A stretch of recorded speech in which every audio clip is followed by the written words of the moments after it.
Well, hi folks, 5th of March, sorry, 6th of March now, so it's time to get on and plant a few very early potatoes in these small pots, as I do every year.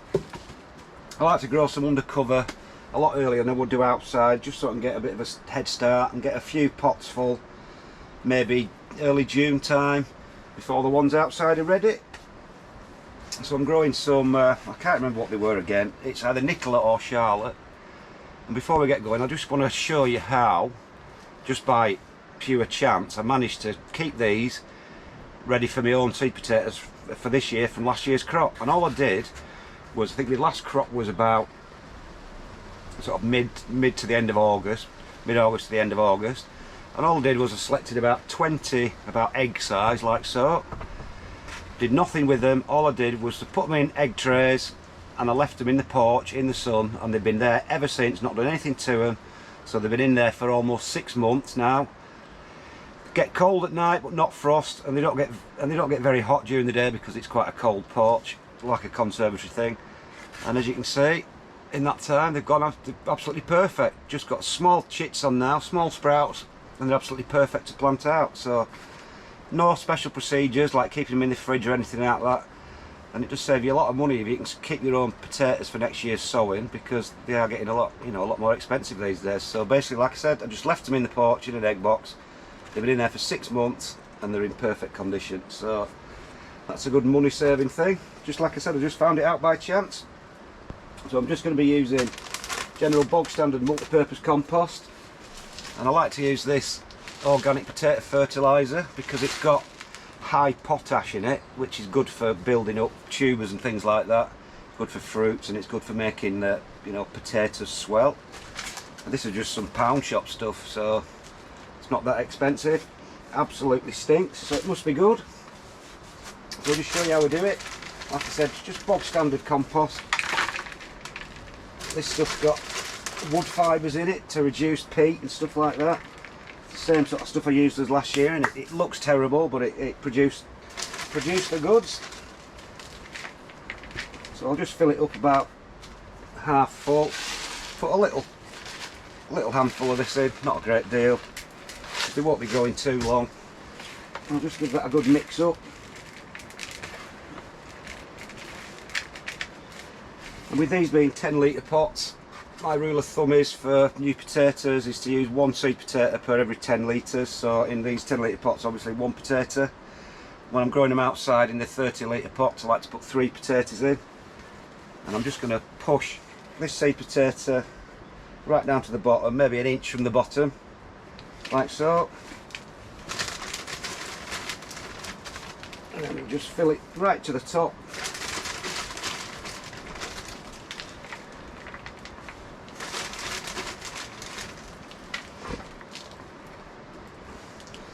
Another little handful of this stuff, maybe not that much, just a sprinkle, and mix that in.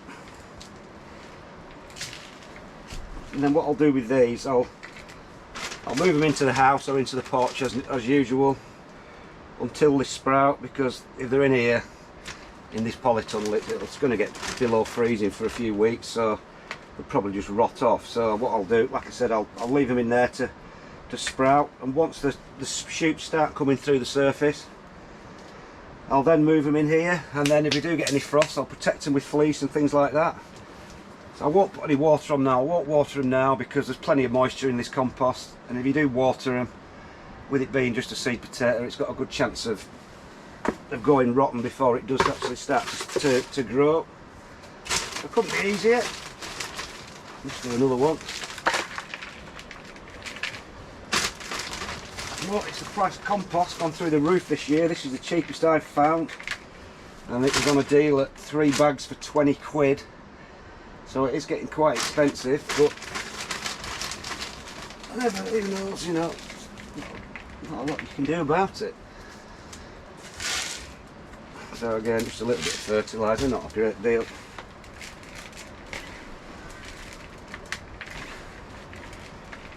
I will cover these over with polythene as well, just to keep the moisture in, so they don't dry out. Again, just going to push it right down to the bottom, maybe an inch from the bottom.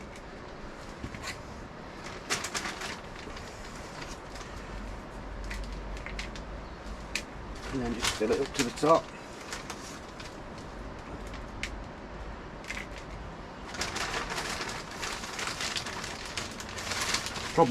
Probably be planting my main ones outside in, I would say, middle to the end of April. I'm never in any hurry to do that, because if they start coming through early April, we can still get frost till the end of April. Till the end of March. Sorry, I'm getting all my months mixed up. Right, if we plant them any earlier than mid-April, they'll be coming up by May, and we can still get frost until the end of May, so which will damage the crop. So there's never any rush to get them in, as far as I'm concerned. And at least with these here, I can cover them with fleece if we do get any frost forecast. So that's that. So yeah, that's the spuds for this year. Some little early ones. It's always nice to get a few early on. Probably be ready in about June time, middle of June, which is good. So anyway, that's about it, folks. Just planting a few little potatoes in my little pots. See you later.